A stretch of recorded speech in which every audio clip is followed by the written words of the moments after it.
Thank you, Mr. Chairman. This is a very simple amendment and a compassionate amendment.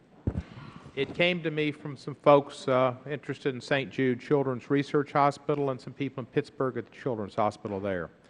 It created a new visa category for temporary admissions to the U.S. solely for the purpose of receiving medical treatment for a serious or life-threatening condition. It would be a 6-month period of admission that could be extended by 1-year increments if necessary based on the medical condition and the treatment.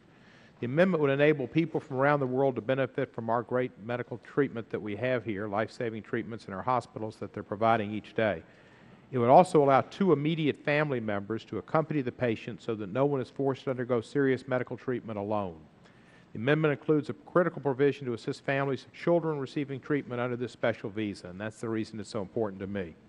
The accompanying parents of a child could obtain temporary work authorization once the first 6-month period has elapsed. These parents have enough to worry about without having to face the threat of financial ruin if they're prevented from working while taking care of their children here in this foreign nation to them. The amendment is personal because Memphis is the home to St. Jude Research Hospital, a world-class facility that provides life-saving medical care to thousands of children each year, and because I had polio when I was 5 years old and I know what it was like to have a parent with me when I was in the hospital. It was most important. I've met some of the children who are lucky enough to get visas under the current system and whose lives have been saved by coming to this country. And I've spoken to their parents who sacrificed much to be with them through this ordeal. The country should open its doors to any child or anyone else whose life can be saved by the care of our health care professionals.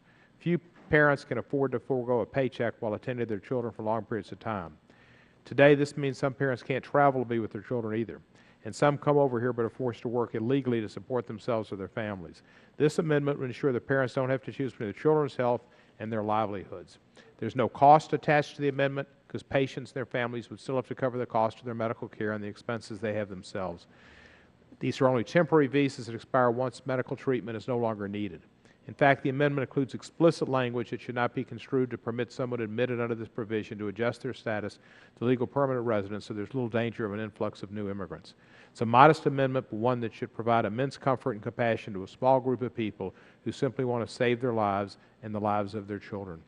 I want to note this amendment is derived from legislation called the Compassionate Visa for Medical Treatment Act, which the gentleman from California, Mr. Issa, and I have co-sponsored, and which we hope can receive the same bipartisan support that many of the other amendments today should be receiving. Thank you, and I yield back the balance of my time. Will the gentleman yield? Yes, sir. I thank the gentleman for yielding. I wonder if the gentleman would be willing to consider withdrawing this amendment and working with us. I have great sympathy for what he's trying to accomplish here, but I also don't believe the amendment protects U.S. taxpayers from being stuck with a bill for the health care provided. It doesn't have any cap on the number of people who could benefit from it. In fact, I believe that they would be eligible for Obamacare, because Obamacare simply says if you're present in the country under a legal status, you're entitled to coverage. So I think the gentleman has a good purpose here.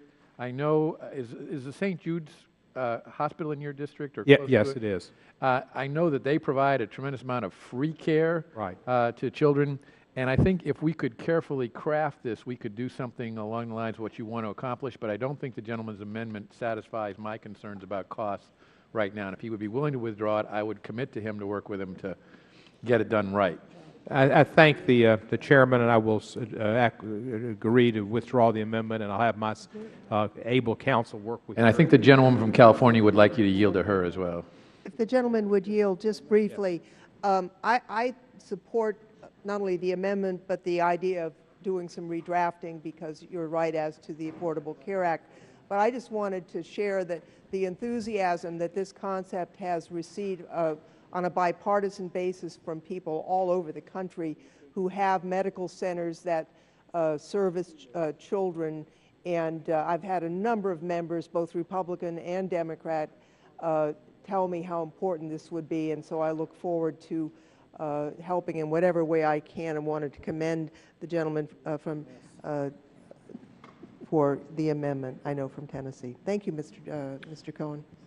I thank the gentleman, and the gentleman's amendment is withdrawn.